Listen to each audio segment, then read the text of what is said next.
What if I still don't get it? What if, after studying grammar, I still feel insecure when I speak? That's okay. In this episode, I'll share real questions that learners ask about verb tenses, because sometimes it's not just about grammar, it's about meaning, it's about emotion, it's about what we're really trying to say. A student once asked me, can I mix simple past and present perfect in a conversation? And if so, which one comes first? Is there a rule? A hierarchy? Another question I hear all the time is, does present perfect belong to the past tenses or to the present? And here's one more. What if I've been feeling something for a very long time, like love or sadness or anger?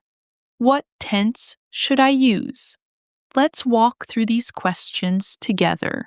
The truth is, yes, we do mix tenses in natural conversations because real life is messy. Let's imagine you're telling someone a story. You might start with the present perfect to give a general background, and then you shift to the simple past to give details like this.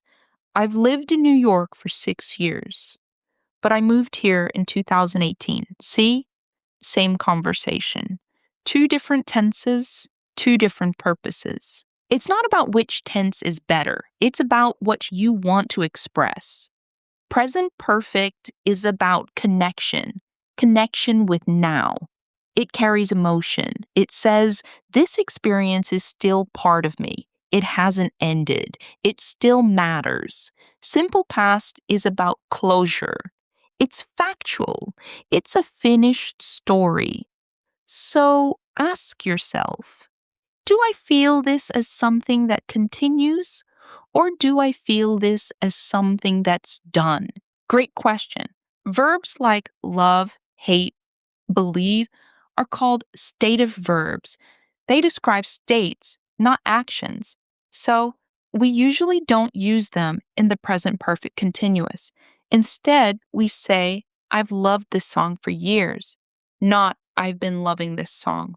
Why? Because the emotion itself is not an action. It's not dynamic. It just is. That's why we say, I've known him since college, not I've been knowing him, even though the feeling is still alive. Here's a trick. Look at the name, present perfect. It belongs to the present tenses, but it contains the past inside it. Grammatically, present. Emotionally, it's a bridge. It connects what was to what still is. That's why it's called perfect. Here's a trick. Look at the name, present perfect.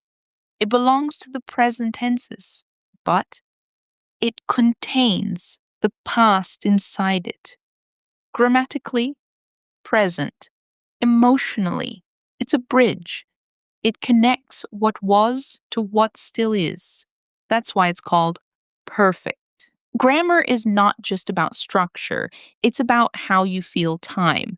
Let's take 4 little words, just, already, yet, and still. They're all part of the present perfect, but each one adds a different emotion.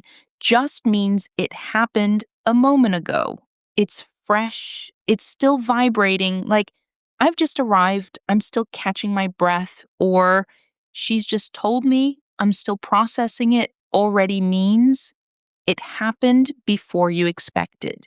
It can show pride or surprise or even a little irritation, like I've already eaten, no need to cook. I'm ahead. Or you've already left without saying goodbye. Yet is the language of expectation. We use it when something hasn't happened, but we think it should. Like, I haven't finished yet, but I'm trying. Or, has he called yet? I'm still waiting. Still shows persistence. Something continues despite time passing. Like, I still remember that day. It's never left me.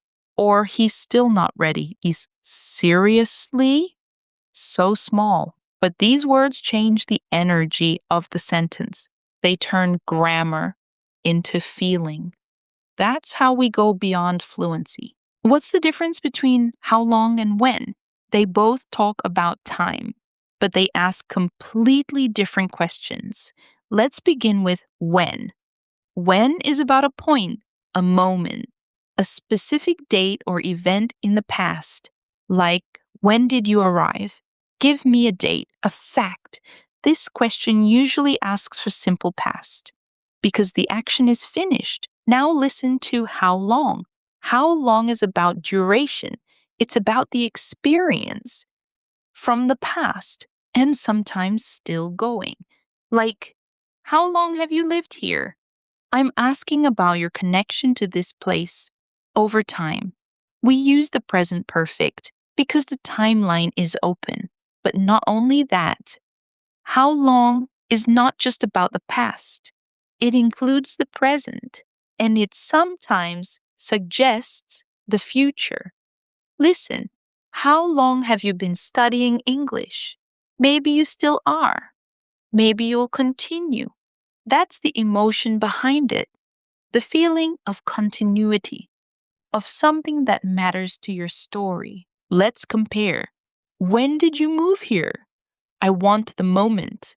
How long have you lived here? I want the journey. When did it start? How long has it lasted?